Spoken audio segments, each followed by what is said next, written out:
మాడికాయ తొక్కు జర ఎండలు ముదిరినాక పెడితేనే మంచిగుంటది అంటారు. అందుకే మే నెలలనే ఎక్కువ మంది తొక్కు పెడుతుంటారు. కానీ టైం బ్యాడు. ఇప్పుడు అన్ని వర్షాలే పడుతున్నాయి. ఇక వారం రోజులైతే మళ్ళా ఆయిటి ఊంతదని ఆలోచన చేసి మాజీ మంత్రి మేడం కూడా గిప్పుడే మాడికాయ తొక్కు పెట్టింది. అగో మామిడికాయ తొక్కు పెడుతున్నదెవలో ఏర్పాటు చేసిండ్రా?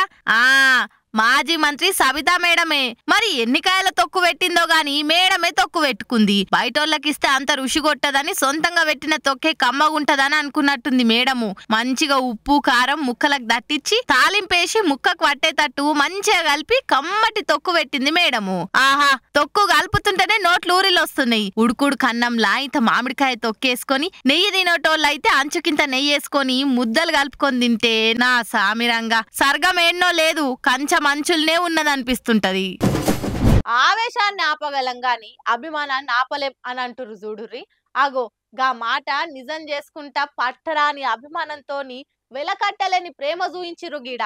ఫ్లెక్సీలకు ఫోటోలకి కటౌట్లకి పాలాభిషేకాలు కాదు, డైరెక్ట్ వాళ్ళు మెచ్చే లీడర్నే కుర్చీలో కూసబెట్టి గులాభిషేకం చేసిరు గిట్లా.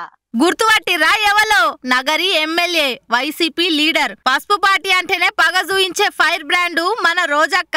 మొన్నటి దాకా ఎలక్షన్ ప్రచారాలు ఓటింగ్ పనులలో బిజీగుండి ఇప్పుడిప్పుడే జర నిమ్మలంగా ఉంటుండే వరకల్లా ఇప్పుడే కొందరు హార్డ్ కోర్ ఫ్యాన్స్ గిట్లా అభిమానం చూయించుకున్నారు. మేడం పేరు రోజా కాబట్టి రోజా పూలే కిలలకు కిలలే తెచ్చి గంపలల్లా గులాబీ రెక్కలు నింపి కుమ్మరిచ్చిర్రిగా. ఇక వాళ్ళు గాలి తీసుకునే గ్యాప్ ఇవ్వకుండా గంపల కొద్ది గుమ్మరిస్తున్నా గాని మోమాటానికి కూడా ఏ సాల్ తీయుండ్రి అంటలేదు రోజా మేడం. వాళ్ళ అభిమానానికి అడ్డం ఎందుకు పడాలని గట్లనే ఆనందంలో మునిగిపోయింది. కానీ ఏ మాటక ఆ మాటే. ఇప్పుడే గింత అభిమానం చూయిస్తున్నారంటే ఆయన రేపు నగరిలో తిరుగులేని మెజారిటీతోని ఎమ్మెల్యేగా గెలిస్తే ఇంకెంత సంబరాలు చేస్తారో, ఎన్ని తీర్ల అభిషేకాలతోని అభిమానం చూయిస్తారో.